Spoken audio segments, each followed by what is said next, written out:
Welcome to the Trading Sliders Podcast. All right, here we go, ladies and gentlemen. Episode number 16 on the Trading Sliders Podcast. I'm Bobby Puckett. With me today in studio again, Kurt the Flash Bennett. What's going on, Flash? Not much, Bobby. What about you? Oh, not much. Enduring the snow and nasty weather that the whole Midwest, well, hell, half the United States is facing right now. If it's on fire, it's froze. Yeah, I was going to say, the Midwest was all screwed up, but hell, it's all over. Vado even got snowed out. Yeah. So, but this week's guest, because I always forget to mention the guest. So this week's guest, Clinton Boyles. If you guys follow along at the Tulsa Shootout, if you paid attention to any type of racing last week, you would have seen him A, either in the booth announcing races, B, doing all the interviews for Flow, or C, racing and causing a hell of a shitstorm with a with a crash there. So we get into that and many more things with Clinton Boyles this week. That's this week's guest, so I didn't forget that right off the bat. Usually I'm waiting about 30 minutes in to mention who our guest is. Yeah. News this week. It's Chili Bowl week. That's about all you need to say.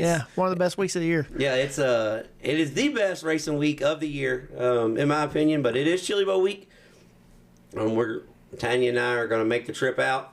We're recording this late Friday night as they're hooking Jake Tim's car up because he just had a massive flip at Vado.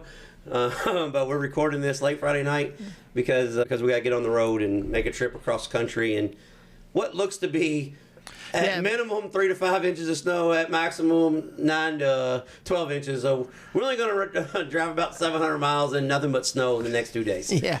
So always looking forward to the trip to Tulsa. This one here might be a little bit more white knuckle ride, but nevertheless, we got all weekend to get there. They start Monday, and I will be in Tulsa Monday. So one thing we kind of touched on in the beginning, Vado did Wednesday night. They did get snowed out. Yeah. And one of the funny thing was I seen Mike Marlar put a post and said, I hope this isn't how the season's going to go. We got snowed out in the desert. Yeah. Haven't had snow in Vado in, I think, 29 years. Man. 29 years was the last recorded snowfall, and the damn races got snowed out. Yeah. That's crazy. That's pretty. And what's really astonishing is here in the next night, they've got the track pretty damn good for a couple inches of snow. I mean, looks really good actually. And you can't even tell that there was ever any snow out there. So shout out to the crew at Vado, and shout out to Ray Cook, the Tar Heel Tiger. He was, it's no secret to a lot of people. Flo puts on this event, the Wild West Shootout, and Ray Cook is a working partner with Flo, and they had to call in some backup, call in some reinforcement. Yeah. So Ray Cook flew out to Vado and helped iron the track in. Because if anybody knows about working on messed up racetracks, it's Ray Cook growing up in Brasstown, North Carolina. Yeah. Their tracks are always crazy down there.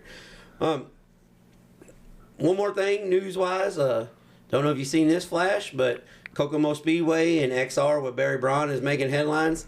Oh, yeah. Last year, Kokomo had a $100,000 to win late model race. What's he going to do? Because he's having $100,000 to win races. $100,000 to win Hornet race. Yeah. Let me say that again. $100,000 to win Hornet race at Kokomo Speedway. There's going to be a lot of bing, bing, bing, bing, bing going on there. Bang bangers will be there. The Bang Banger Nationals is what we're calling it. Presented by XR and Kokomo Speedway. Shout out to Kokomo for putting on this event. April 18th and 19th, I think. I just seen a little story up on it. I think they're just going to do qualifying only on April 18th. Yeah. And I think they're going to do like 2 rounds, kind of like how the World 100 and stuff is. And then Saturday, alphabet soup all day from how you qualified to racing. So yeah, because I think they limited 200 cars, didn't they? Yeah, 200 cars is a shutoff. So I would say, you think in a week it will be sold out? I'm going to say a week. The entries will be sold out. Yeah, because there's enough of them cars around. Yeah, and especially in that area. Yeah, especially in that area. But for $100,000 to win, there's going to be cats from all over the country. Yeah, there's going to be people building cars just for that, just like they did for Red's race down there. Yeah. There's guys build cars just for that race. Yeah. Red's was $20,000 to win, and he had cars everywhere. Yeah. So it was a very good possibility that there's going to be guys paying their entry fee and not even having a car available. Right. And start building it. So, but I hope they get the full 200 cars too. That'd be I mean, we're supporters of every division at every racetrack. So if they want 200 Hornets, 200 Hornets it is. Let's have them. I mean, and all jokes aside though, like we was Talladega last week. Yeah. You know, and the Hornet race was a damn good race. Yeah. They had 70 there for, I think, 1,200 to win. Yeah. So I don't know if I would limit it to 200. If I was, I mean, I'm not Barry and he does his own thing, but I'd probably limit it to like 400. Yeah. I mean, if they want to come, let's do it. I mean, so that's going to be exciting of a Kokomo Speedway. And another thing exciting in Indiana, did you see this, Flash? RTJ is going to run a Silver Crown car at Terre Haute Action Track. Yeah. If they've got wheels, I'm going to drive it. Yeah. Ricky Thornton Jr. is going to tackle not only the Silver Crown car for the first time, but Terre Haute is a... Yeah, that's a different... they call it a half mile. They call it a half mile, but it's a... I think it's a little bigger than that. Yeah, it's a different beast in itself. I think it's a half mile on the inside. I mean like the grass on the inside. Not the inside of the racetrack. Right, yeah. Down there where the kids play football. Yeah. On the end, that's the half mile in there. It's the biggest damn half mile. Well, no, I take it back. It's right there with Virginia. Yeah. With Raceway says it's a half mile, and the straightaways are from here to Sportstrom Speedway. Right. I mean, it is huge. But yeah, Terre Haute and RTJ is he's going to tackle Terre Haute in a Silver Crown car. So yeah, he was at the Tulsa Shootout in the micro. Last year he won races in stock cars and mods, and then Super Late Models won national championship. And he's going to run the Chili Bowl this week. And hell, why not? I've got so much racing going on. I got a few extra days of free time. Yeah, I'm going to run a Silver Crown car. He ran a wing car too, didn't he? Yeah. Not only did he run the World of Outlaws. Yeah, not only did he run the wing car. No, it was a high limit, I think. A high limit. Yeah. Yeah. Not only did he run the wing car, he ran like a $50,000 to win wing sprint car race with like 70 cars. Yeah. He's like, my first wing race. Let's go do it. Let's try it. Big fan of RTJ here on the Trading Sliders podcast. One thing I want to say, we had tons and tons of comments through our Facebook and social media and Twitter and Instagram. We still suck at promoting ourselves, so we're not real good at that. Yeah. But Kurt and I both have been getting back with the people that have messaged us. There's people that love the old racetrack segment, and thank you. That's something that we got really big plans for. I even had some people said, "Let's do it every week," and I said, "Well, then it won't mean so much if we do it every week." Right. Yeah. So as of now, I think our goal is to kind of do the old racetrack segment at least once a month, about every 3 weeks. Yeah. So we've got a bunch of things. Another one on their lid, Flip Count 2 at Vado. Yeah. We got a modified parked on the fence. So another nasty one. Yeah.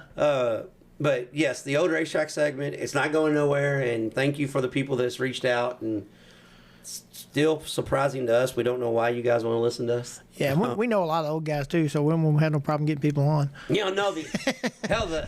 what I told one person. He's like, man, I really, really love that. How hard is it to get the old guys to talk? I'm thinking, shit. Hell, that's easy. I just call them up, say, hey, come over. I can have one of those every night of the week if we want to. Yeah. So, yeah. But yeah, so the old racetrack segment is not going anywhere. Thank you for. Yeah, See, Flash, I just screwed up again. Why's that? I mentioned our guest this week. Yeah. I forgot to mention our show sponsor this week. Oh, yeah. This week's show sponsor is brought to you by American Racer Tire South. Oh, yeah. Matt and Ray Cook down there in American Racer Tire South have reached out, and we're going to have they're going to be a sponsor of the show. Yeah. I forgot to even tell you about that. Yeah, didn't even write it down. Yeah, news to Flash as well. But we're going to have a working relationship with American Racing Tire South. They're going to help us out on the show a little bit, and we're going to actually be presenting sponsor. The Trading Sliders. Now we've made it big time. Yeah. The Trading Sliders. We're going to be on the flyers of the Cumberland Plateau Open Wheel Modified Series. Yeah. On the checks. So. At least everybody that wins the damn race, they're going to have to look at our logo. Yeah. But at least they can look it up, maybe see us every now and then. Yeah, so I totally slipped my mind because here we are again, 10 minutes in, and I All right, guys, look, we're not real professional. We're the most unprofessional professionals you've ever met. Yeah. But yeah, this week's show is brought to you by America Race Retire South, and big thank you to Matt and Ray for for believing in the show, for one, liking what we're doing, and helping us out. Yeah. Which, speaking of that, I was talking with Matt, and a lot of people know that I do announce and help with the Cumberland Plateau Open Modified Series. And this year, there's some pretty big races. The schedule is being finalized as we speak. We're waiting on a couple of dates to come through. But I think there's going to be some people that's really, really happy with this schedule, especially the racetracks it's covering over the southeast. Yeah. They have races in the state of Kentucky, in Tennessee, Georgia, Alabama, West Virginia. It's a pretty good schedule in the works. I'm not going to let no cat out of the bag because they didn't, Matt didn't tell me exactly what I could or couldn't say. Yeah. But one thing, the North Alabama $10,000 to win B-Mod race, this is out on everybody's social media. The Cumberland Plateau Open Modified Series is going to be a part of that event. It's all modifieds all weekend. We got a $10,000 to win B-Mod race. I think they run the preliminary nights is like $2,000 to win on Friday, $10,000 to win on Saturday. And the Cumberland Plateau Open Modified Series will be $3,000 to win on Friday and $5,000 to win on Saturday. So, guys, we really need people to support this event. This is one of those things that, especially in the South, you don't get real big modified races like this because it's late model world. And the guys at North Alabama, as it gets closer, we're going to talk about it, but the guys at North Alabama have taken a big leap and putting a lot of money into the open wheel modified division. And, I'm really looking forward to that event. It's going to be a new track. I've never been to North Alabama. Yeah. I've been to 328 of them, but I have not been to North Alabama. So, but really looking forward to that event and the whole series schedule. I think in the next week or so, the schedule will be finalized. And then once it's finalized, we might have Matt call in and do, go over a few things, and we'll go from there. But there's some really, really neat events. I'm just going to put it to you this way. Before, I'm not going to talk too much about it because I don't want to get in hot water or anything. But there is one certain racetrack in the East Tennessee area that's called Bad Fast. Yeah. And they haven't had any modified races in a long time. And there's going to be a big event at that Bad Fast racetrack. So, shout out to Matt and the Cumberland Plateau Open Modified Series because they put together a really good schedule. So hopefully on the next episode, we'll be able to talk about it. But I just wanted to bring that up because, I want to talk about the North Alabama thing. And hell, they're sponsoring the show, so I got to give them a little bit of a plug. Yeah. But I didn't know exactly what I could or couldn't talk about because, Matt's cool as hell. He probably wouldn't care if I told everything, but it's not my spot to do that yet. So we'll cover that in the coming weeks. But really excited about the schedule. One thing I want to talk about this week it's Chili Bowl week, and our guest, Clinton Boyles, he's racing at the Chili Bowl Tuesday night. Check him out. It's on Flow. Oh, one more thing. Forgot to mention this. Speaking of Flow and Dirt Vision, and guys, there's a lot of places you can go to get promos and sponsor. How do you even call that? Okay, I log onto this and I put in my sponsor code, and they give me 10% off or something. Right. I've had people reach out. As of right now, no, we don't have anything like that in the works. But I do know, it's not going to help us none, but it will help you. So I'll tell you, if you are going to Flow to, register for the first time, just use the Dirt Tracker Daily app. You get like 15 or 20% off. So it saves you, 10 or $15. But hopefully we're to a point where, we can have our own promo code and everything. But I've had a few people reach out to me and ask me about that. And no, it can't. It doesn't help us. We're not those people yet. No, so, not yet. Not yet. Some things are in the works, and we're gonna try to be those people. But hell, I can't even remember the damn sponsor of our show until I'm halfway through the show sheet. So don't worry about us getting that right. But it will help you. So if if you're planning on getting flow anytime through the year, you might as well just go ahead and get it this week because this is the best week to get it. Yeah, I mean, it's you got all kinds of stuff going on. Well, now actually you screwed up. If you was gonna get it, you should have got it last week. Yeah, you had the Tulsa Shootout and Vado. But this week but coming you got up, Golden Isles coming up. Yeah, that's what I'm saying. This week coming up, you got the Chili Bowl and you got 4 nights of Lucas Oil Late Models. The kickoff to Speed Weeks, the start of Speed Weeks going on. So, and guys, you can have it on 2 things too. You can have it on like your phone and your TV or your tablet and your phone or whatever. So like you can be out anywhere, and like if you're at a kid's football game or something or basketball game and they got downtime, you can click flow and watch races while you're there. Or it don't even have to be downtime. I mean, if the game sucks, the race is on. As Brian Herbert would say, the answer question is it on flow? The answer since 2019, yes, it is. Yeah. So, I'm most of the time when I'm eating somewhere, my phone's like propped up against the counter and watching flow. Eating, driving. Yeah.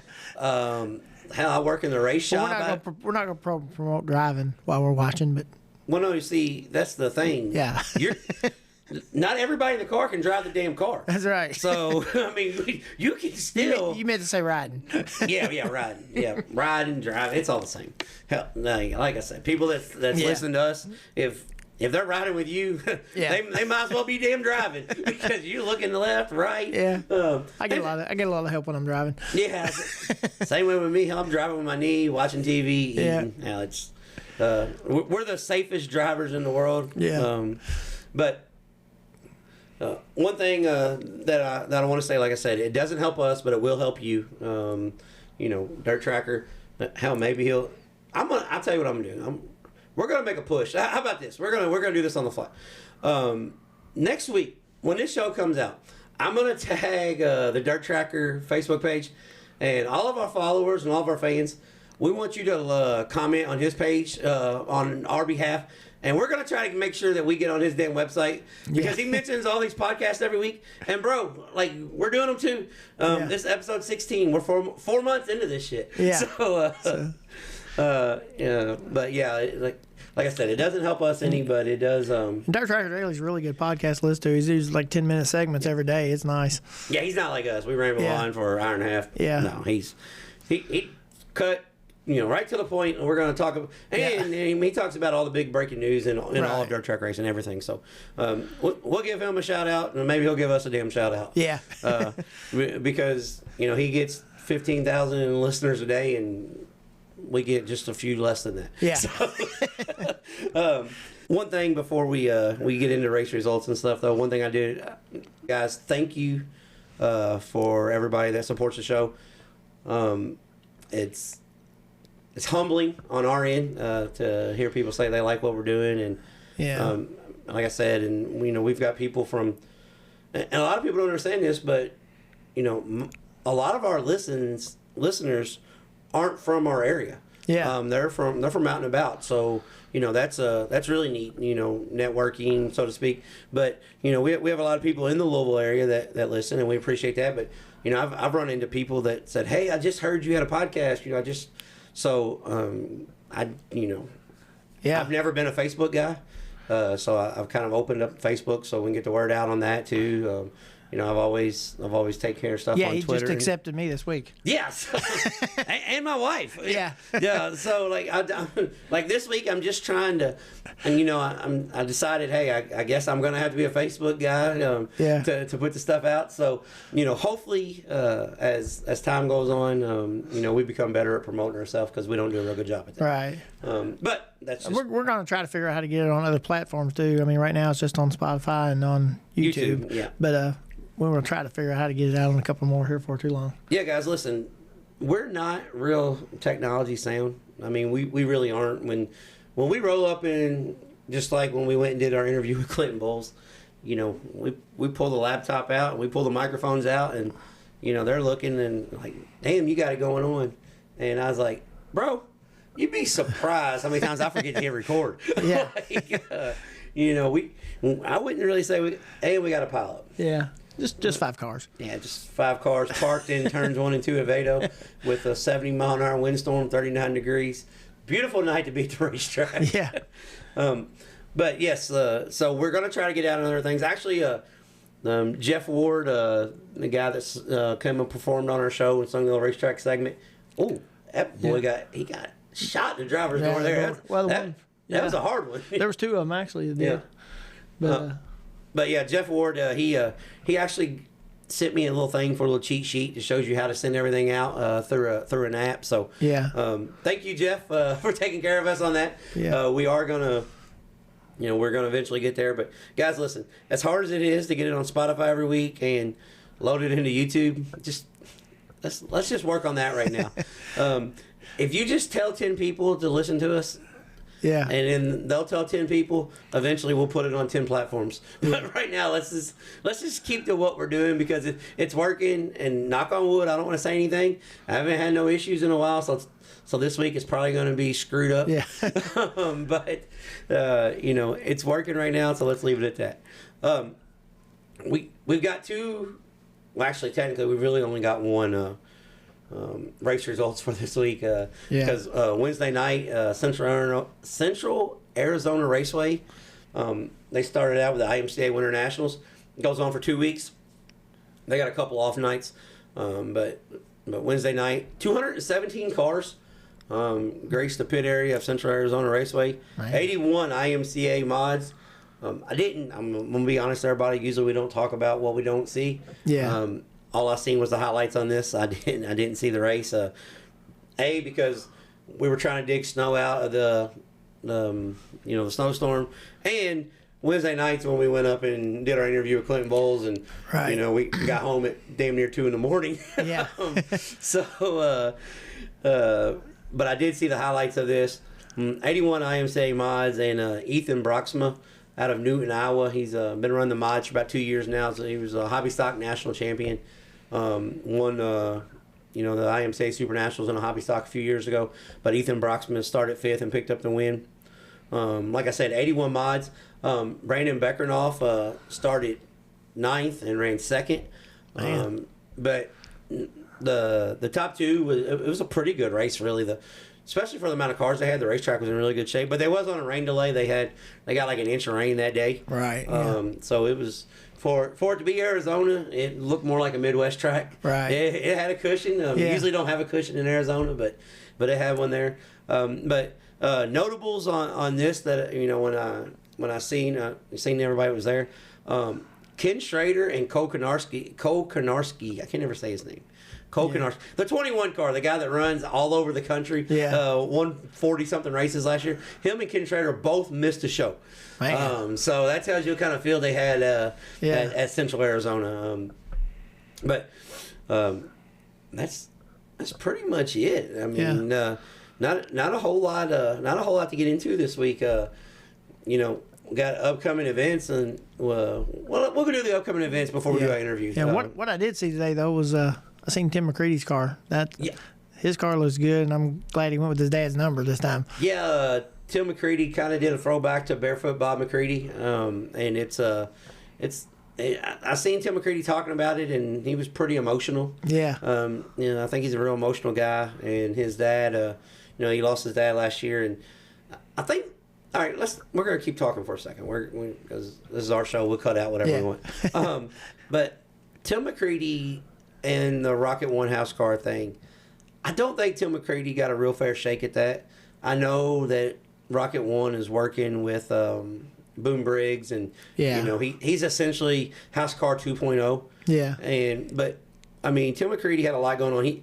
He left a factory team to come to a factory team to help you out in a tight spot, and then his dad passed away 2 weeks after being there. After running a Longhorn for 6 years, then he gets in a Rocket. So I'm glad Tim McCready landed somewhere. I really am, and I hope he has a really, really good year this year. Yeah, because I don't know the whole gist of the way that things went down in the dirt late model world, but what I do know is. Tim McCready planned on just being there next year, and Mark Richards planned on him not being there next year. Yeah. So we won't say he got fired, but Tim McCready planned on being there. If not, he wouldn't have left the situation he was in. Right. So I'm glad Tim McCready landed somewhere. And one cool thing about Boom Briggs is when Josh Richards left Rocket, he went and raced for Boom, and I think Boom he's just a racer. Boom just wants to race and drink beer, smoke Marlboros, and just hang out at the race shop. So Tim McCready, I don't think they've announced what tour he's going to run yet. I don't know if they have or not. Yeah, I don't know if he's going to run the World Outlaws or well, they'll probably do what everybody does: sign up for both, get through speed weeks, and see where they go. Yeah, see where they go. But I'm glad Tim McCready is sticking with it, because there was a lot of talk at the end of the year that Tim McCready may not even race this year. Yeah. So speaking of being Chili Bowl week and everything, we have a past Chili Bowl winner in Tim McCready. Doing a throwback to his dad. So that's a real cool deal. Upcoming events this week. We got the Chili Bowl, and I'd say that's all you need to know about. But there is a couple other events. But we got Chili Bowl Monday through Saturday, every night on Flow Racing. Every night, Monday through Friday, and then Saturday all day.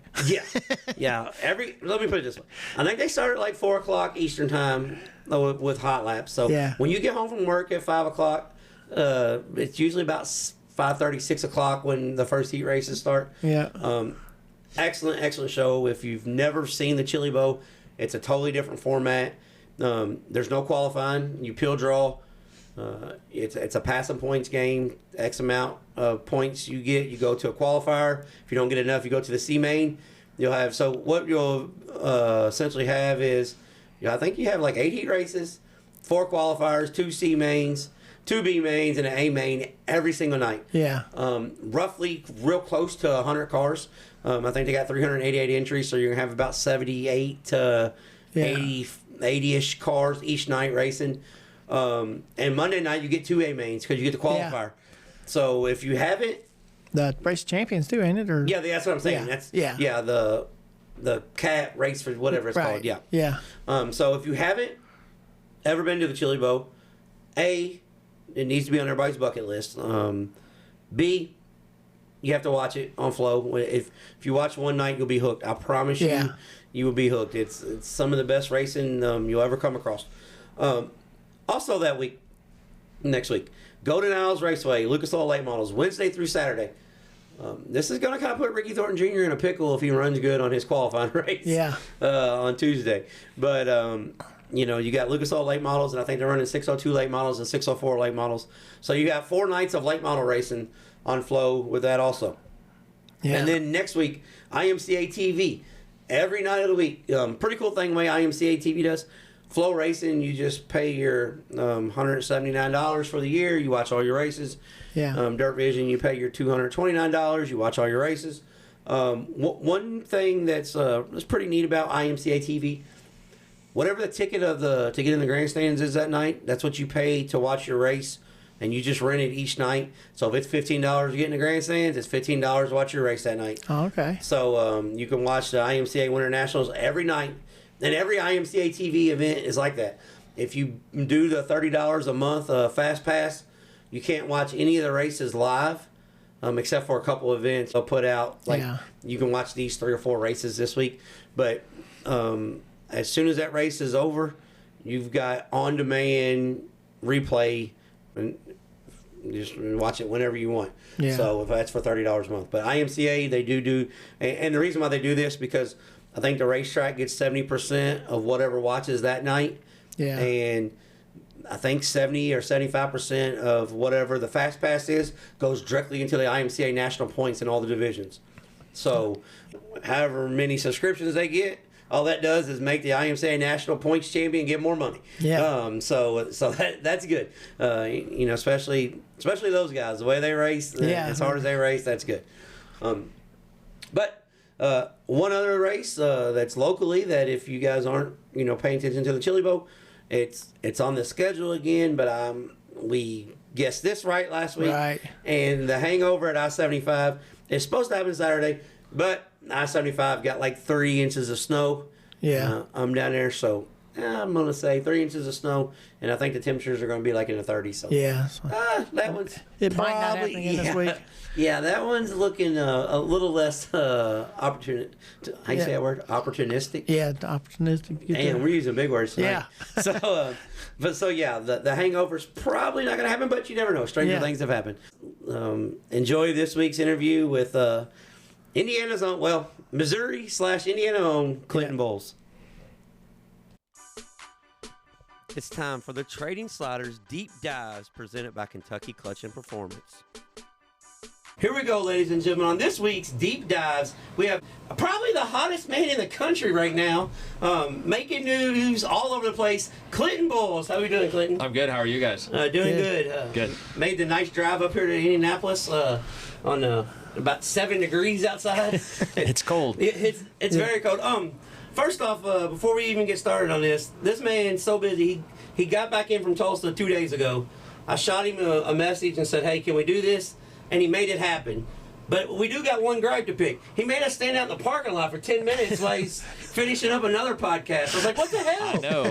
I just stirred up so much trouble the last week. Everyone wants to talk to me. So. Well, see, we're not even going to talk about the trouble because that's none of our liking. We don't care. we don't care about that. That was. All right. I mean, it wasn't for not trying. I mean, it wasn't like you just said, you know what, I'm going to wreck. Yeah, we don't have to talk about it, but that is what made me so mad is I wasn't trying to drive Dason dirty or anything like that. I simply messed up with, what I was doing inside the race car, and it cost us both a chance at a driller, and that's pretty heartbreaking, but that's about the extent of that story is I flat out messed up. That's all there is to it. Well, it happens. Yeah. We were former racers ourselves, and I've screwed up a lot more than I'm not screwed up, if you know what I mean. Yeah. Me too. Well, one funny thing, just last week you're doing the Talk in Tulsa with Kyle Busch, and you're interviewing Kyle Larson, trading slide jobs with Kyle Larson, and this week you're talking to us. So I'm sorry you've fallen that far that quick. No, I've never known a stranger in my life, so I'm happy to talk to anybody. It doesn't matter who they are. Well, like I said, we're really sorry. That's just the way we do things. Sometimes we get lucky, and we got lucky on this one. Man, I'm glad you guys drove up. That's a brutal drive up here just to talk to me. Yeah. No, we don't mind at all. So you're always on the road. Let me ask you this: what's that place we ate at on the way up here? Hangry Joe's. Hangry Joe's Hot Chicken. Have you had any? I have not. Okay, so exit 90. They've got a little hot chicken joint. That shit was pretty damn good. I'm curious now because I like chicken, or fried chicken, hot chicken, chicken wings. I like it all. Well, I had the chicken and waffles, okay. But on the way up, I was like, "What the hell is this place?" Kurt's like, "Yeah, let's eat over there." So nice. Yeah, I mean, it was pretty nice. So this year, you guys are going back on the road, right? We're not decided High Limit or World of Outlaws yet, but the plan is to be on one or the other. Okay, so for people that don't know, Clinton Boyles he's a race car driver by day. He's an announcer by evening, and just when he doesn't have time to do all that, he's also a crew chief for a national sprint car team. And this year, the Vermeer Motorsports team, he's hooking up with another fellow Missouri boy and Hunter Schoenberg. So you guys are going to hit the road. How exciting is that? Yeah, I'm really excited for it. I worked with Hunter a couple years ago, and I mean, there's a lot of people that don't know this, but Hunter's actually my brother-in-law, so that adds another dynamic to it all, But he was the first guy that I was crew chief for when I kind of just didn't have any rides driving-wise 4 years ago now. He's like, man, just come work with me, see how it goes, just come hang out. And so I did for a couple weekends, and that turned into me being his crew chief for the rest of the year and the entire next year, and I haven't stopped doing it. So it's a lot of fun. I enjoy driving. I mean, I think anyone would probably tell you they enjoy driving more than anything, but I really do enjoy being a crew chief. I'm happy doing what I do, and I've got to work with some really cool drivers so far, and extremely happy to be back with Hunter again and see how we can go on round 2. Well, that's what I was going to ask you, because everybody wants to race. I mean, everybody wants to be the driver. You get the glamour, and besides, it's just fun. The part of racing that sucks is doing all the work. That's the part work's the hard part. Yeah, that's the part that sucks. As I I've got a car in my garage that I'm clipping now and doing a body on something else. So that's the part that sucks. How do you make that decision where you're like, you know what, this is the route I'm going to take? Because you grew up in Missouri. You raced for the Hockett family for a little bit. For like a year and a half, yeah. I mean, it was one full season in 2016. We ran the War Sprints when it was Brooke and Casey Schumann's first year operating it. And then the following year, in 2017, I'd actually moved to Indiana. And so I didn't run for points that year with War or anything, but I traveled back and forth. And I think I ran 11 races that year in the Hockett car, and we won like 4 or 5 of them. We had a really good year again. So that was, I mean, honestly, arguably my 2 best years in sprint car racing were my first 2 years with Jack Hockett owning it and my dad helping me, and we're just learning as we went. We didn't know anything back then. Yeah, well, that's what I was going to get at, because every kid, especially from the West Coast, but even in the Midwest, we're going to move to Indianapolis and we're going to make it. We're going to be a race car driver. You're like 27. How old are you? I just turned 29 just 2 ago. So you're still a pup. Like, but, when I was a kid growing up, we had, Thursday Night Thunder, and, hell, I was driving to Indiana every night of the week to watch races. But everybody wants to move to Central Indiana and make a career out of this. And it's really hard to make a living. Like, we had Ricky Lewis on not too long ago. I mean, it's really hard to make a living racing sprint cars. So was it a financial thing where you're like, hey, if I can just go make money doing this, I'm still in the sport? Or was it just something that you really enjoy working on in the cars? I mean, I think I just kind of have a weird story in general with how like my racing career started, because I ran some micro stuff when I was like 12 or 13, and then kind of got out of it. I was more the sports person in my family. I loved playing soccer, and I played lacrosse and football and basketball and baseball. I did it all. And so my sister was the one that actually was like ate up with racing. She went every weekend with my dad, and so in 2016, when I ran that sprint car for the Hawkins, that was my first time ever running a full season in any sort of sprint car, and I was 21 then. So that's kind of when I started, and the next year's when I moved to Indy. But after I got out to Indy, it was just, I felt like I maybe didn't have the rides I wanted, or where I needed to be, and a lot of that was self-inflicted with some off-track decisions I had made. And looking back now, I probably wasn't as focused as I needed to be back then to really make a career out of it. That's the T-Man story. Yeah. Every kid that comes to Indy's got the T-Man story. Yeah. So I mean, we had a lot of fun while we did it, and we won races. I didn't capitalize on some situations I maybe should have, and so when the opportunity was there to make good money being a crew guy. And then, I was still able to race back then a little bit off and on for that first year that I was crewing for Hunter. I was like, well, this is a solid deal. I really like it. And, we had good runs together. And so the next year came around, they're like, well, why don't you just be the crew chief for us? I was like, man, I don't know shit about sprint cars. I just started doing this like 4 years ago. But, they had Hunter and Tony Vermeer had a lot of faith in me, and, were very, very supportive of the nights I didn't do my job well. And, that's kind of how it started, but financial was a big part of that. I'm not going to hide that. It was nice to have steady income. I'd never had that before, where I knew, okay, every week I'm going to make this much money. And hey, I get to eat this weekend. Yeah, exactly. Before that, when I lived with Jason McDougal, and I don't know how much you guys do or don't know about Jason McDougal, but we had a lot of fun, and it seemed like basically every week is like, okay, we pay our bills.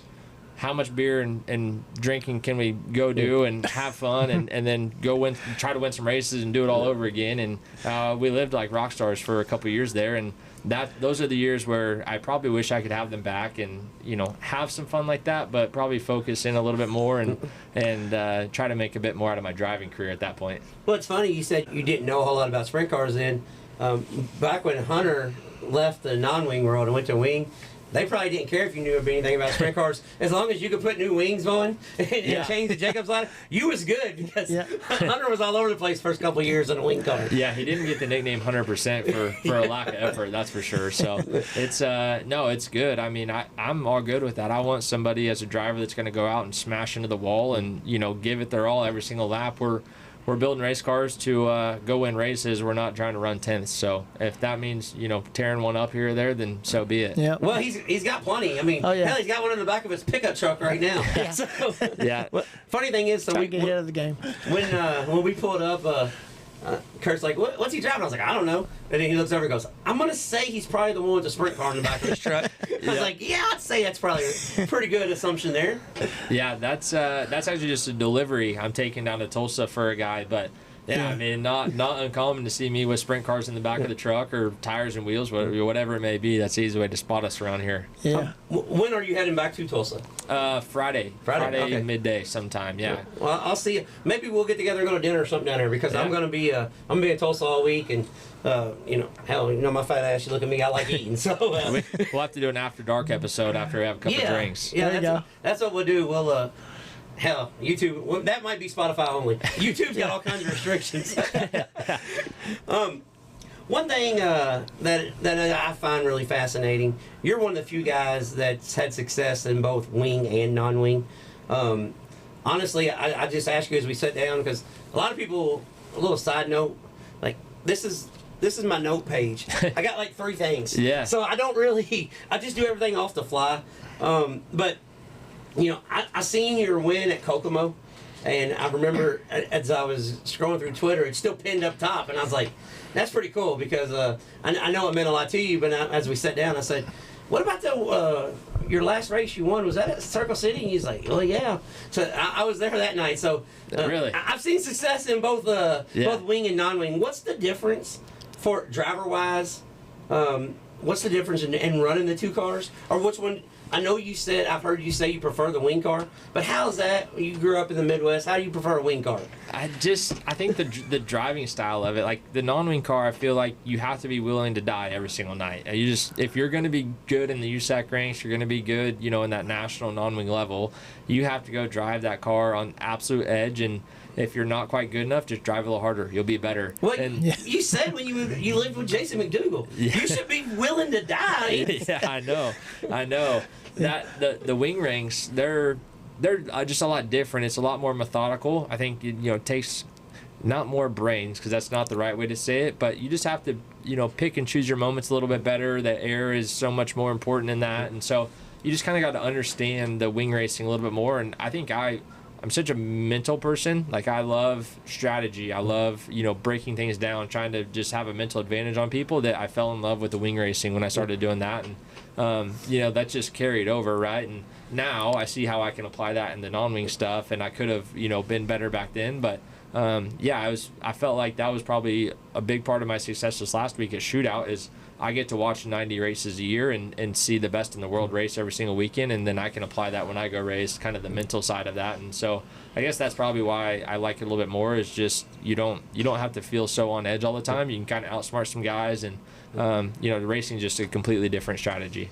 All right, let me ask you about the Tulsa Shootout because you went 4 for 4 in your heat races. That's almost unfathomable. I mean, the shootout is probably logistical. Like we've been to the Super Nationals in Boone, Iowa. Oh yeah, similar. Yeah, like logistics. I don't even know how they pull it off with that many race cars. But I don't know how you pulled this week off.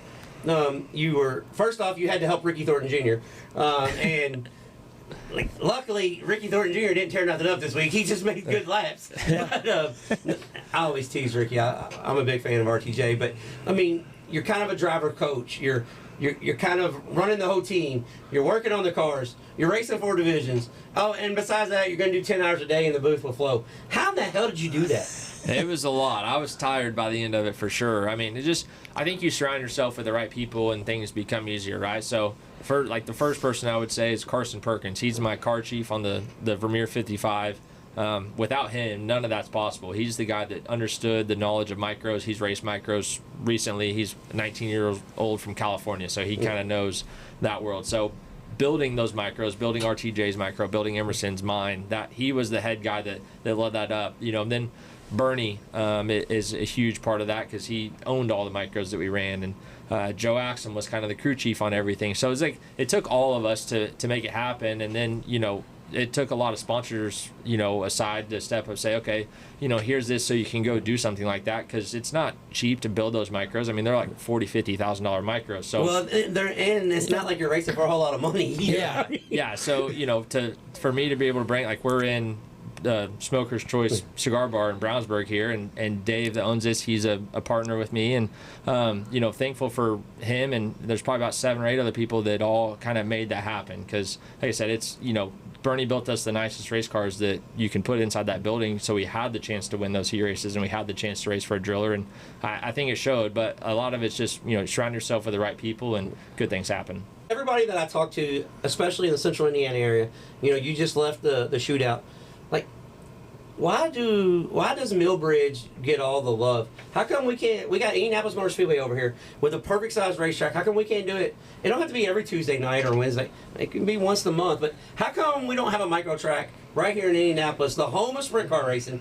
I know Knoxville claims they're the sprint car capital of the world, but Indianapolis is the home of sprint car racing. That's where USAC was born. That's where Thunder events started.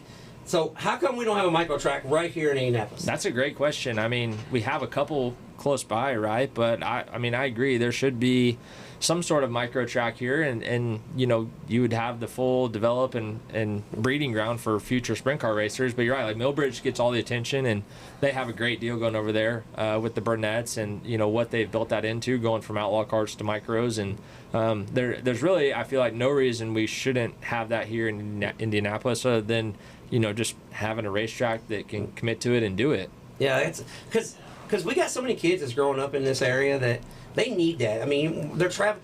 I knew last year there was 3 or 4 kids that went to North Carolina every Wednesday night to race. Like, that's ridiculous. That's a lot of traveling. I mean, we're right here in the mecca of sprint car, especially non-wing. I mean, you don't even have to run the wing stuff if you want. Let's just run non-wing micros so they can progress into midgets, sprint cars, and keep our sport alive. And speaking of keeping our sport alive, last year you were on the road with High Limit. How tough is it to just live on the road? It's hard. It's a lot of hours, being gone away from home, a lot of nights in the hotels. And the hardest part is you're not always around, your crew guys, you're basically married to them. You're with them 24/7. And it's difficult to be gone that long. And oddly enough, I was gone more last year than any year before. And that was the first year I haven't been homesick. At the end of the year, I wasn't get me off the road. I want to be at home. I want to, see my family. I had fun, and it was cool. So it's tough, right? I think it's all pretty circumstantial from, like I said, surround yourself with good people and good things happen. And, I think I just was around a good group of guys last year with Carson and, Chris Wyndham and Wyatt Evans was with us. And it just, you had the support of Tony and Jen Vermeer. And it was a lot of fun, throughout the entirety of the year, even if our results weren't consistently awesome all the time. So, it's tough, and that's again why I'm looking forward to this year with Hunter and kind of having family on the road and things like that. Well, that's one thing.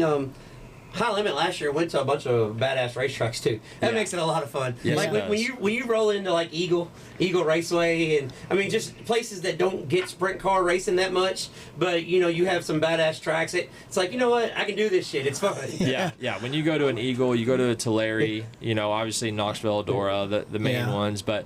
You're rolling into really cool places, and the fans actually, I think, help everyone way more than you would realize. Like, when you look up in the crowd getting ready for qualifying or the heat races and the fans are having a great time, and you're like, damn, that's cool. Like, I wish I could be up there drinking beer with them, having fun. But, you see that, and you get to live through them. When you go to a race and there's 45 people in the stands and, it's just kind of a Debbie Downer show, it's, hard to get motivated, But there was not one High Limit race that was like that. Every single High Limit race had a badass atmosphere.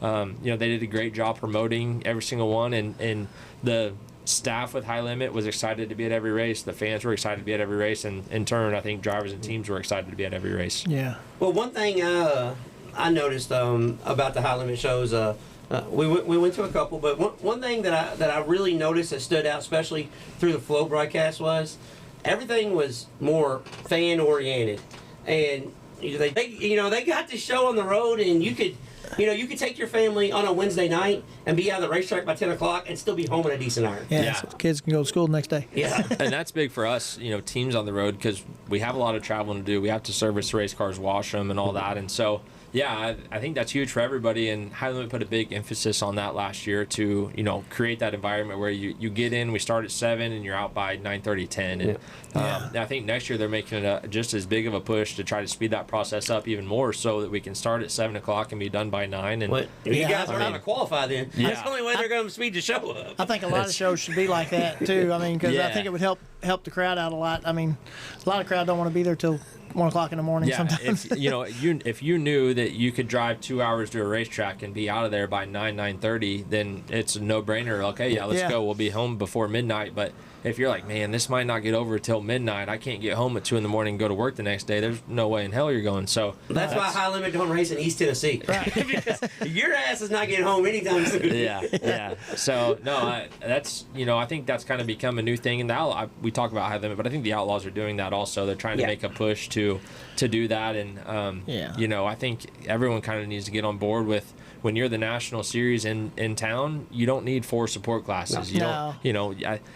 You need one, because of the time wise, and if you're gonna do like an invite thing, you could even do 2 support divisions, because I've been at shows before where, all right, you jumped a wheel and tore some shit up. Okay, you got 10 minutes and you got to rebuild a car. Like, well, that's kind of unfair to you guys that's racing on the road for a living too. I mean, there's a fine line there because you got to have time to still get shit done. Yeah. I mean, that's Yeah, and we ran into that at Eagle this year. We broke a steering gear in qualifying, and we did not have much time to get it changed before heat races rolled out. But I think when you have a series like High Limit, and this doesn't matter if you're one of their guys or not, they know that they're rushing that show through. So if they need to buy you 5-10 minutes, then they will. They they take care of you, which is really cool from the series, because they could just, sorry guys, tough luck, we don't have a support class, we're gonna go, but they take care of you, which is cool. Well, they need to, because without you, there's no series. Without your teams, without your sponsors, without your fans,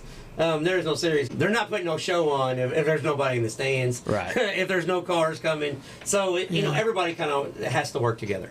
One thing I want to ask you, I'm a real big advocate for streaming. I love streaming. I know a lot of people bitch about it. You've been on both sides. You raced a tour that was streamed. You do announcing that's been streamed. Where do you stand on streaming and growing the sport? Because I love it. But I'm also the same guy that's got 3,000 videotapes at home with races all over, so I was watching them all the time anyways. Right. I'm completely supportive of it. It started off as Flo and the All-Stars. Without that, Tony Vermeer would not have a sprint car out here running national touring races, and I wouldn't have a job with him. That's when it comes down to it. Tony's busy back home working in Iowa every single night, and without being able to see his race car on TV every night, he wouldn't be doing what he does. And I know there's a lot of car owners that are like that. And, I know for me, personally, it's awesome to be able to get done racing at Port Royal, and when we start driving home, be able to turn on the West Coast racing and be able to watch that and keep up with all your buddies. And, another layer to that is every year when I'm at the Tulsa Shootout, I have Tim Clausen texting me back and forth throughout the week of, wow, this kid really did good. That's he opened my eyes, or the flip side, this kid embarrassed himself here. That's not a good look. So it's good and it's bad, but you take it as it comes, and I think it's been huge for teams to be able to have sponsor exposure and be able to those guys, in the same sense that the owners can sit at home and watch, sponsors can also watch and be engaged. Well, see, one thing is, like last weekend we went to Talladega Short Track for the Ice Bowl on a Saturday, and that's a whole nother story. But we were gone for 26 hours because we tried to beat the snowstorm back to Louisville. But on our way back home, we watched the whole shootout all the way back home, while we're driving. So, I know that's not really the safest thing in the world, but Kurt was driving, and if anybody knows Kurt, he don't pay. Sure he was, yeah. Well, no, seriously. Watching the road, trust me. Yeah. If anybody knows Flash, it doesn't matter if there's anything on the TV or not. He's not paying attention anyways. He's looking off to the left, so it don't make no damn difference. But I absolutely love it, because I'm not a person that's like, all right, I'm gonna stay home tonight and watch it because it's on Flow or Dirt Vision or Race On. I'm going to the races 80 nights a year anyways. And I'm just watching that shit during the week and watching the replays. And if we get rained out, or if I'm at a racetrack that's got 19 divisions and I want to see sprint cars that night, I'm watching on my phone. You know what I'm saying? So, I love streaming. I think it is a I think it's great. Yeah, it's a big tool, I think, for drivers also. Like every single time before I hit the racetrack down in Tulsa, I was on my phone watching the races before me. They used to have a video board in staging where you could watch it, and they took that away. And so now it's, we can only turn it on our phones and be able to watch it. So it's a big tool for, everyone involved in the entire sport. Like I said, you're a phenomenal driver. You're a really good crew chief. But I think the best that you do out of all, I think you might be a better broadcaster than both of that. Yeah. You do so good with your background, your racing knowledge, and you can talk about the feel of the car. Is that something maybe if one time, full time, like, all right, move over Johnny Gibson. I'm done doing this. I'm gonna announce. Or what is that? I don't know, man. The play-by-play stuff's a lot different than color commentating. So I get to come in and just give my opinion on what happens and let someone else, call every single race. So I don't know if I could ever do like the actual play-by-play, but I've been reached out to a couple of times from some different people about doing, some color commentating work at different events, and I would love to, if I had the time, which that's always the thing, right? If I had the time, I would love to go get to do some, or even like the truck race at Knoxville, I got asked about doing something like that, and that would be incredible to do. I'd love to. So it's not out of the question. I mean, I'm getting older every single day, so eventually I'm not going to want to work as hard as I do now, and maybe that's an avenue I can explore. Well, coming from someone that does play-by-play, I announced for the Cumberland Plateau Open Modified Touring Series, and last year I did some announcing for the American Sprint Car Tour, the Steel Block Series here in Indiana. I never announced anything in my life. I was always the racer. I worked on race cars. I build race cars, and the guy that hired me, he tried to get me to be the tech man, and I was like, nah, I don't want to do that. And he goes, well, will you help me tech if I pay you to announce? Yeah. So. I was like, sure, this shit's going to be easy. Play-by-play is the hardest thing I've ever done in my life.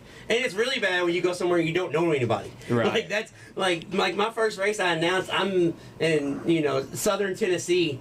I don't know not one person there. Yeah. I'm like, oh my God, this shit's going to be so hard. Yeah. As it went on, I'm not the greatest by any means, but it is really hard. I mean, that's something that I have so much respect for is the guys that do that, because you've been in the booths and stuff. You got a score screaming over your ear. The guy on the race receiver beside you, your race monitor's not working, or your My Race Pass, it's a lap behind. Yeah. I mean, it's just so much going on. And when I hear you do your analogies and you're relating to the drivers, that's side of the motorsports that we don't really get a whole lot of. Yeah. So I think you do an excellent job at that. Thank you. I appreciate it. I think that's why we've seen like the NFL broadcasters turn into a lot of ex-players, right? They can provide that insight that maybe the analysts don't normally have. Well, they're even doing that in NASCAR now. That's right. Sticking all the NASCAR guys in there. That's kind of the future, and you have these stars, which I'm far from a star, but you have the stars like Peyton Manning and Eli Manning that all of a sudden people are tuning in just to hear because they're fans or they don't like them and they want to see, right? That's why they're paying all them the money as opposed to just sports announcers. So I think we're just kind of seeing a changing of the tide on what the new standard might be in sports broadcasting and commentating. One thing I want to ask you about, because I watched your talk in Tulsa, and one thing that I thought was really cool, you've kind of, you hinted to Kyle Busch that you applied for the job and everything. As the driver coach type, how do you feel about working with young kids and molding them? And tell them, hey, don't hang out with Jason McDougal and drink beer your first 4 years of your career. Yeah. I mean, No, is that something that you really, really want to do? I mean, yeah, I've always actually thought about that. I love getting to work with kids. Being like a sports coach is kind of an avenue I was maybe thinking about going down when I was in college before I started racing. And let me stop you before. I coached high school basketball for 16 years. You do not want to do that shit. Trust me. You do not. You do not understand about being pissed off until you run into a pissed off mom about playing time. So driver coach is a little easy, but do not. Just trust me. Do not make that jump. You do not want to be a sports guy. Fair enough. But go on. I didn't mean to cut you off. I just didn't want you to derail and people start offering you the job up here at Crawfordsville High School or something. I'd have to turn that one down. But, so like even a couple years ago, two winters ago now, I went down to Texas and did some driver coaching for Kevin Reed and his two sons, Race and Maverick, and I loved that so much. And I've always told everyone, like, my end goal isn't necessarily to win like a World of Outlaw Championship or Knoxville Nationals. Like, that's not, I think, what I would consider myself a success but if I could take a younger driver and help develop his career to where he has the potential to win those races, that's how I would measure my success, more so than my own personal accomplishments. But being able to, take a young kid and develop him or her throughout the racing world, and give them the insights, the knowledge that I've learned along the way, and be able to help them be better. And they have to want to be better, right? Like, you're not going to take a kid that doesn't necessarily want to be there, or just wants to show up and drive and post it on Instagram. That's not what we're looking for. But that's definitely an avenue that I would explore going down, and would love to have the opportunity to do at some point in my career. Yeah. Well, I said I wasn't going to talk about the Dajan thing, but I'm sitting here thinking about it. Here we are. This is a former racer, so I like Dajan. I think he's a great kid, a great racer, and just like I like you. I think, but like when you go by somebody's running the outside and then they cross over, there's always a chance for a wreck to happen. Like, I don't even understand why he was really upset about it.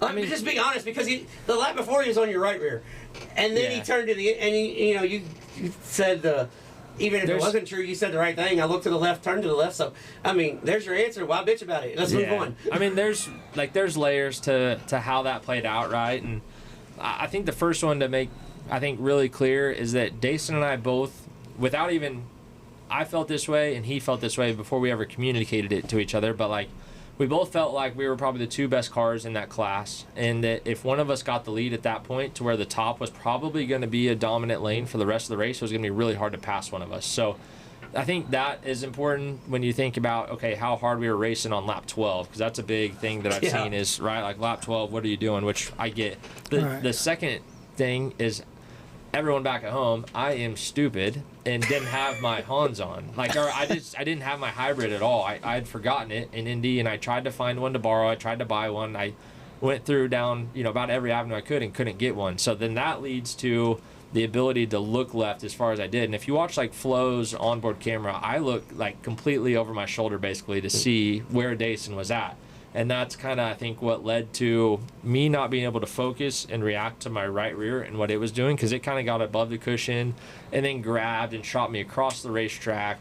And so it just, so many things added up right there to where I just made the mistake. And there's a lot of people that have said, okay, Dason could have lifted, Dason could have done this, but at the end of the day, if I don't hardly know where my car's going because I'm focused on something else, how does Dason know? So it's just, I'm not upset that he was upset. I'm not if anything, I just felt like the crew guys maybe didn't need to get as involved as they were, but it's a big moment for everybody.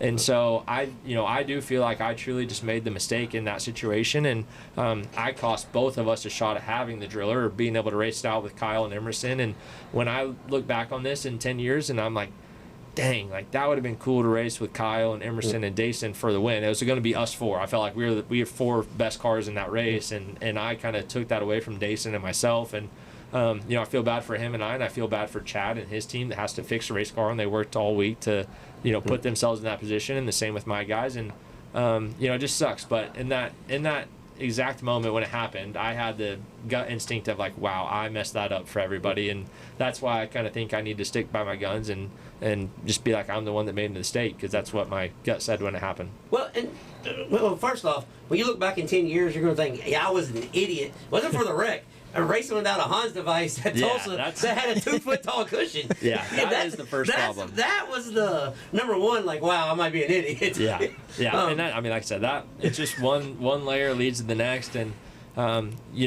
Dason was super understanding about it. I do want to make that clear. I talked to him right after all the heat, and he was very upset. I talked to him again later before I left the building that night. He was very cool about it.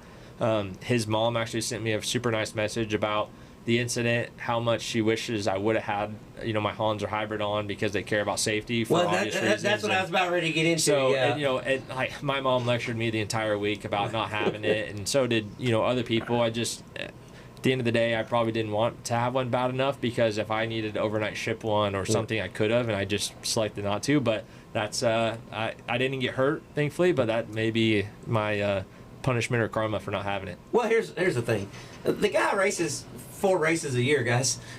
he's gonna forget his shit sometimes. Okay. Well, that's exactly what happened. I had it loaded up with a midget because I was supposed to take the midget down there that week, and we were going to test at Port City before the shootout ever started. And so I had it with my midget, and then we ended up not taking the midget last second because of the weather change and the rain, and that did not make it from the midget trailer into my gear bag. So I messed that one up pretty bad. Oh, well, you're going to hear about it for about a year or so now. Oh, yeah. Because I know this for a fact. The good news is I don't race that much. So Yeah.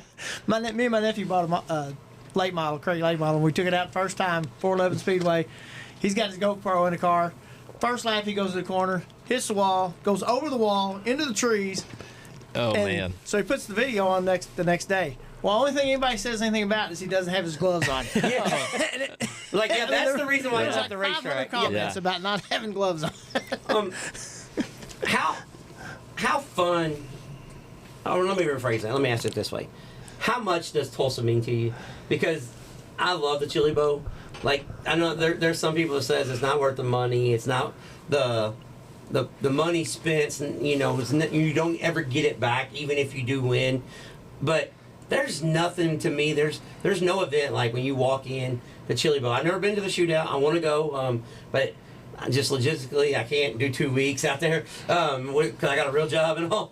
But like, how much does Tulsa mean to Clinton Boyles? Yeah, I mean, I'm assuming you watched the Kyle Busch talking Tulsa, so you kind of have some, or the Tony Laporta one with myself, and so you kind of have an understanding. But like, the easiest way for me to describe it is if there's one race in this entire world that I could win, it's not Le Mans, it's not the Monaco Grand Prix, it's not Indianapolis 500, it's not Knoxville Nationals, it's Tulsa, it's Chili Bowl. That's the one race that if I could win any of them, that's the one that means the most to me, and it's because I grew up going there every year. My dad started racing there actually before 1999, but that's when he ran his first Chili Bowl. And, he's ran 4th inside the building on Saturday, 6th. He's got all these good runs, and I haven't missed one since then. So every single year I grew up making friends there. I have a picture of Kyle Larson, Kevin Swindell, and myself when we were like 7 years old, all hanging out. And just, you create lifelong friends and memories inside that building, and that's stuck with me my entire life and been the most consistent race I've ever gone to. So now that I get to race it, and I feel like I'm not close to winning it by any means, but the first one is the first step is making the feature, right? And so to be able to make the feature would mean the absolute world to me. I mean, if I could lock in and be on that podium on my prelim night, I'd be up there in tears because it just means everything to me. And I love that building so much that I'll never not be there, racing or not. I hope I'm there until I physically just can't go anymore in life. Well, one thing that I find fascinating about the building, it's not how you get everybody in there, it's how the track is damn near the same every year. Like I've been there 5 or 6 times. Like, it's the same every year. I don't understand how they do that. Yeah, they do. The track crew down there does an incredible job at being consistent, and this year is the best year we've ever seen them so far with track prep. And the shootout was badass. Shootout was great. They did not screw none of that up. No, they did a phenomenal job, and part of it's there. I remember, man, probably 4 or 5 years ago now, everyone was talking about how the berm off turn 2 was wrong. Like, inside the race car, you can feel it because they've been so consistent. When it's not right. And sure enough, they had the iRacing scans, and somehow they were able to lay the scans over the actual racetrack and get the measurements, and went out, and the berm was like 2.5 feet too far out in turn 2, and they were able to fix it. And so I don't know if they use that now. I don't know. I'm sure they just have it down pat so much, but it is incredibly consistent every single year. And I think that's been a part of why I can watch every lap of the shootout the last 7 years and every Chili Bowl my entire life basically, and be able to learn these things, these characteristics about the racetrack and how to race them that I do only race once a year, and I feel like I probably shouldn't do as well as I do, but I have so much just knowledge from watching so many laps of that racetrack that I can apply those year after year and try to build and learn and be better. Right. That's a pretty good question by Dave here. Can the Chili Bowl live up to the shootout this year? Because that's a big feat. Because the shootout, I went on record and said on our last show that the non-wing outlaw A-Main may be the race of the year for the whole damn year on January 4th. Yeah. I mean, that was pretty damn good. I wouldn't doubt it if it is. I feel like even the entire race was pretty action-packed. It wasn't just those last 2 laps. It wasn't the last 10 laps. It was the whole, I mean, Steven Snyder can tell you it wasn't the last 10 laps. Yeah. Yeah, for sure. And I think it can live up to it. I think the Chili Bowl has the potential for the next is it 6 nights to absolutely just rock everyone's socks off and be be one of the best single race every single night. I know Votto in the Wild West Shootout, normally I feel like we go back and forth on, okay, Votto, great race, this one's potential race of the year. Michael Rigsby's on Twitter, Schwab's on Twitter, or race of the year, and then here comes Chili Bowl, hold my beer, watch this, and they put one out, and then Votto's right back the next night with an incredible race. So I'm excited to see what Chili Bowl can do over the next week, over the next 6 nights. One thing I am going to say about Votto, the modifieds at Votto, and everybody talks about the late models, but when you just, as a race fan, take your glasses off and watch the race, I don't know if it's the rule package, if it's the track, but the modifieds never disappoint at Votto. I think we need a national sprint car race at Votto. I know it's a hell of a hike, but yeah, High Limit's going to Votto this year. I think the Outlaws are also maybe towards the end of the year. So we're gonna get to see what Votto can do with sprint cars and. Just I think what Chris Kearns has built down there at the Wild West Shootout's incredible, and he seemed to come up with something new every single year to kind of mix it up and keep it interesting. And even from the draw, I like they were shooting dartboards at a draw to see what you were going to draw each year. It's cool to see what he's done down there. I love late models and getting to watch down at Votto. Well, with you being a Missouri kid, I've always said that Votto reminds me a lot of Lake Ozark Speedway. I don't know, can you justify that? Because I've been to Lake Ozark. And I've watched late models and mods and sprint cars. They had a whole deal, power ride deal, one weekend doubleheader, and I went there. And Lake Ozark Speedway, maybe I've been to well over 328 racetracks, and Lake Ozark Speedway might be in my top 5 when it's right. Yeah, I mean that place is badass. That's the tricky part when it's right, because just I don't know what's different about Lake Ozark, but the heat at Lake Ozark is just different, and that place gets so hot. It seems like every single year we go there, it's the hottest race of the year, and it's tough. But I can see your comparisons there for sure. And Lake Ozark's a phenomenal racetrack when it gets curved up on the wall. It's so tricky and technical, and there's always the bottom that you can start to roll when it gets like that. And I get what you're saying for sure. It's an awesome racetrack. Well, I was at Lake Ozark for the big power ride deal they had, the 410 wing, and I think they also had the 360s there that night too. And I was raving about the place the first time I was there, and the guy sitting next to me goes, "Yeah, it's not normally like this." And I'm like, I mean, this guy's busting his balls, and I mean the curve, like I said, it was probably 2 foot tall. I mean, it was badass that night I was there. I don't know how it is normally, but I hate to, because people ask me all the time, like, since I've been to so many racetracks, if I can go one place, where to go, and I always give them 2. And I'm from Kentucky, but I'm kind of an Indiana homer. I always tell them go to Hobstadt or Kokomo. That's like that's my top 2. But Lake Ozark, when it's right, it is right. I mean, it's a phenomenal place. And I think Missouri's got a lot of hidden gems. If you pay attention to my social media, you'll see me talk about Double X Speedway in California, Missouri. That's I think the biggest hidden gem in all of America. The racing there is absolutely incredible, and it's not big enough to put on like a national show, just as far as seating and pitting and all that goes. But that's one Missouri track that I think if anyone ever got the chance to swing in on a Sunday night, they do Sunday night shows there. You won't be disappointed one bit. It's probably my top 5 in all of America. Well, I'm going to put it on my list. I haven't been there. Yeah. And I am a racetrack chaser. Like when I quit racing that first year, my wife and I, we went to 129 races. And, I told her, I said, we're going to go watch everything I couldn't watch while I was sitting in staging. Like, we went on a trip to Pennsylvania. We went all over the country. And speaking of all over the country, how hard is it, dirt surfaces, different parts of the country? Because I know when wing sprint cars you got a lot of downforce, so the track plays a whole lot of role in it. Like in non-wing, it's just is it wet or not? I mean, but in the wing sprint cars, is the dirt surfaces different as much as it plays like in the late model world, or is that just all it is? Okay. Yeah, I felt like this year was a huge learning curve for me, just trying to figure out what the dirt was going to be like, how much grip level it had.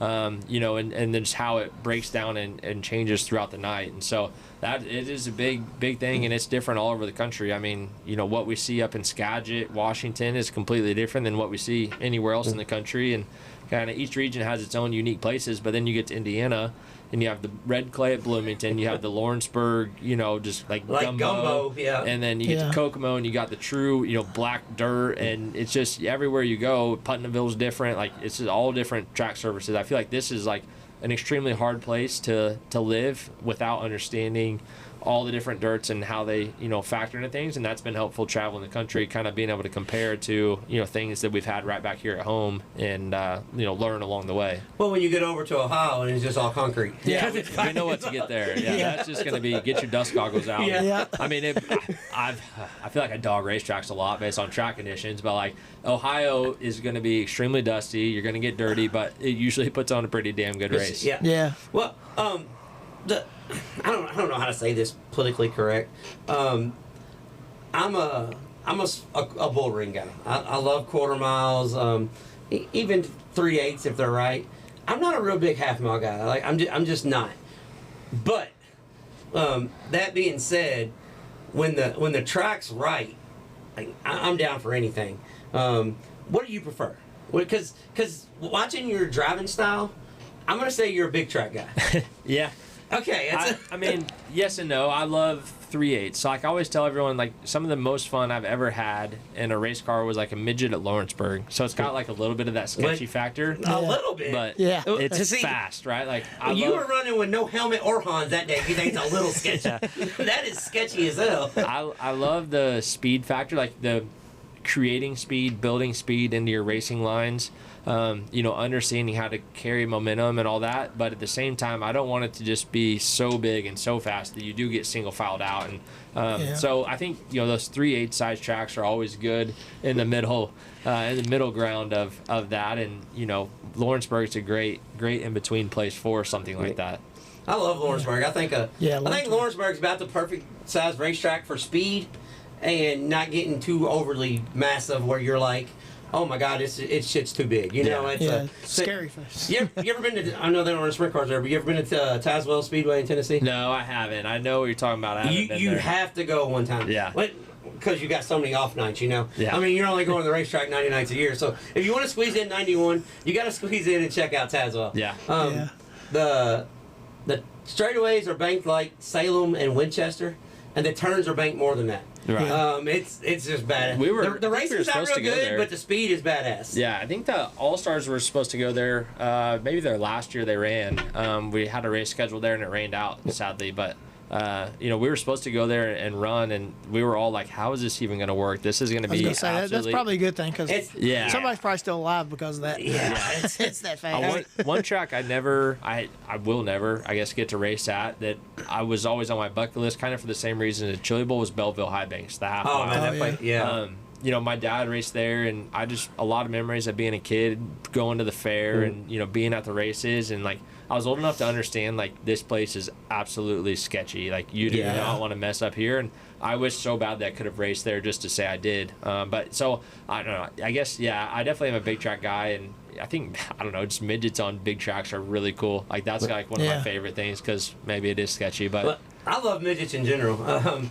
Because midgets is it's a young man sport, and young kids don't really realize what they're doing and not doing. They don't realize what's wrong and what's right. So I love midget racing. It gets a bad rap because guys crash all the time, but hell, if you ain't crashing, you ain't trying in my eyes. And I think that almost goes two ways in the sense that like midget racing is phenomenally exciting because of the young guys that just aren't afraid of anything and they want to succeed so bad they're willing to crash that thing every single night to try to win.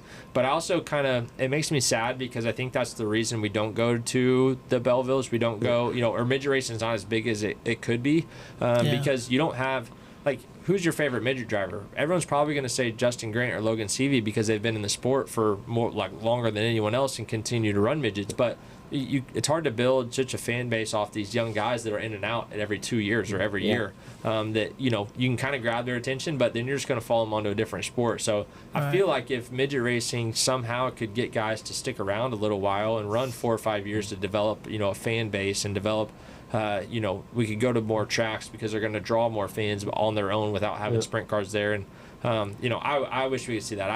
I'm weird.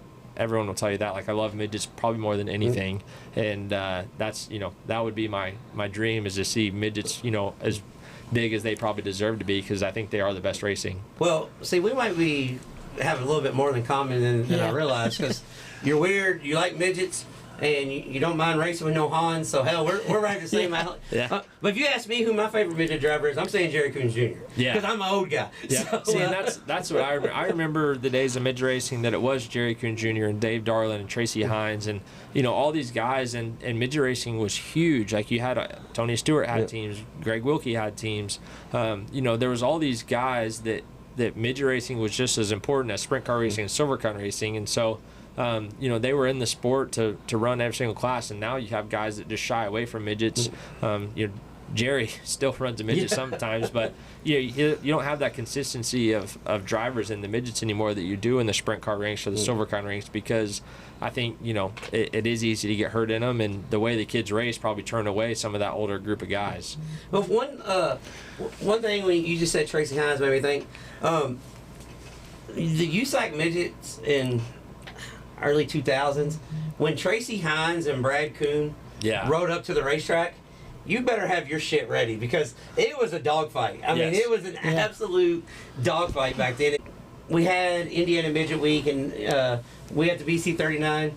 I know you're a wing guy, but how cool is it that we're going to get Indiana Sprint Week race at Indianapolis Motor Speedway? It's going to be awesome. I texted Doug Bowles as soon as I found that out and said, man, that's so cool. So happy for you guys. Like, I wish so bad that I could be there, and I've tried to run every single BC 39 there that I could, because it has been on weekdays, and it makes me sad that it's on weekends now and I can't run it, which I get why it is, but I think to be able to have non-wing sprint cars is something that's so special there, and to have the vision that Doug has to put that on, and I'm sure Roger has a big part in doing that also. It's got to be a big undertaking to try to do that, and I think it's combined with the NASCAR race there at the Speedway, kind of on the same time frame, which is super cool. And I can't help but think about Brian Clausen, and he was kind of the start of all that for everyone, and just to see what that's developed into, I know he's got to be looking down happy, seeing everything that's going on at IMS with dirt racing. Well, since you said you text Doug Bowles, you got to put a word in for me. We got to get micro racing there. I didn't know you had an inside like that. Like, you got this man's number. We're going to do something about that. We're going to at least get one micro event there. I mean, hell, you got too many of these 10J chassis in Indiana now not to have a micro race there. Yeah. I know. Yeah, Bernie's going to have to take about 15 cars out there. Hey, got enough for a race right there. I don't want to keep you all night. We thank you for your time, because I know you're a busy man. As we're coming into the Chili Bowl this week, the Trading Sliders vibe. You're gonna get we may not be Kyle Busch, Kyle Larson, but we got good vibes, man. Yeah. So Yeah. you're gonna get locked in, and you're gonna remember I said this shit, okay? You're gonna be like, damn, he was right. But you're gonna get locked in this week, and you're gonna make a dream come true, because hell, you done pissed everybody off this week, so now you get to do something good. You know? I know, yeah. I appreciate that a bunch. I mean, that's the goal for sure, right? Get locked in and go try to have some fun on Saturdays. So we're definitely gonna put our best foot forward. I feel as good this year as I ever have before going in, as far as being sharp and ready and not rusty. So. I think we got as good a shot as any. And you run on Tuesday night, right? Yeah, Tuesday that way night. everybody's listening to the show can make sure they tune in on Tuesday night. Yep. Yeah, because this is going out Monday. Yeah, so. this is gonna go out Monday, so everybody make sure you watch Tuesday night for sure. Tuesday night, and hold on, is Dason run the same night? I don't know what night Dason is. All right, well, just in case we might have a little beef or something, just because. Thank you for coming on the show, Clint, and one other thing, as a race fan, as a guy that travels the country to watch races and calls races and works on race cars, I don't know if people tell you this enough. What you do, I got a great appreciation for it, because I've called races. I work on race cars. I do all the headache that you do, just not at your level. But I have mad respect for you, and dirt racing needs guys like you. They need guys like Dave. Yeah. Here, we gotta have people like Dave. You gotta have people like Dave in here that opens up the building and says, "Here, come back here to my office." Let's us use his office here at Smoker's Choice. It's a cool place. If you're ever in the Brownsburg, Indianapolis area, come check out Smoker's Choice Cigar Bar in Brownsburg. It's a really cool, just kind of lounge, almost antique deal, and you come in to look at some race car pictures, have a cigar and a drink, and go on about your business if you're here for like midget week or sprint week or something like that. Yeah. All right. Well, like I said, guys, check him out this week. He's going to be Tuesday night on Flow. You hear me talk about Flow and Dirt Vision every week. But Tuesday night, check out Clinton. He's going to lock it in. And he made us a promise. If he does, he's gonna cry. So he better. Yeah. If not, I'm calling him out. I will. I'm tagging him on every social media. And you just said that shit for some pub, man. Yeah. So I'm gonna tag you on everything if you don't cry. But check him out Tuesday night at the Chili Bowl.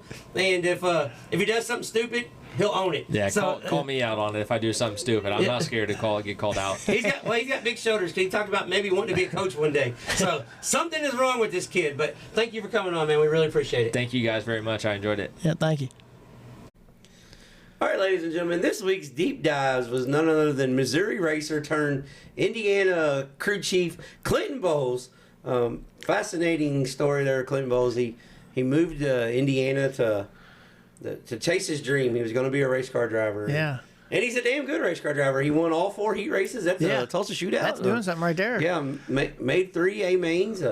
Had one nasty crash in the A main, and then the whole world was talking about him because he didn't have his Hans device on. So he had some people mad at him. Had a little fisticuffs at the top of the ramp, but real fascinating. You know, it's crazy. We say this all the time. Racers race.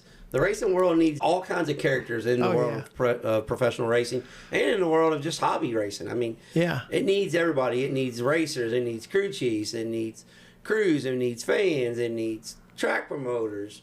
It needs announcers. I mean, it needs so much stuff. He decided, I'm going to make a living in racing. And evidently, driving's not paying the bills. So he became a crew chief. And is a pretty good damn crew chief, really. Really good at what he does. He became a crew chief and he's been out on the road for 4 years now. And this year they team up with his brother-in-law, Hunter Schoenberg. 100% Hunter Schoenberg. And we were just joking around. So, well, you're going to be busy this year. Yeah. He's like, well, I really don't care if my driver tears the race car up if he's racing hard. So they don't know if they're going to run the World of Outlaws or the High Limit Series, but they are going full-time with the series. And it will be, and they'll have to make their mind up quick because Speed Week starts here soon. Yeah. So, which I did think he said they were going to Florida no matter what. They're going to go to Florida even if they decide to go high limit racing. They're going to go to Florida. So, and run the World of Outlaw shows. But I really want to say thank you for Clinton to coming on because that was something he didn't have to do. He had had podcasts and interviews.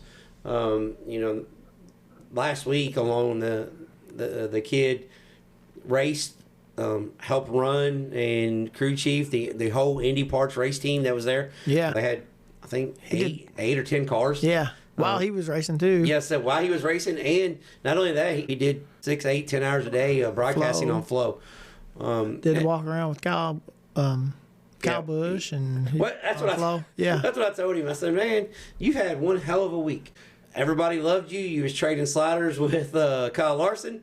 You're interviewing Kyle Busch. Hanging out with Ricky Thornton, working on his car. Yeah, hanging out with RTJ all week, teaching him how to drive a micro. Yeah.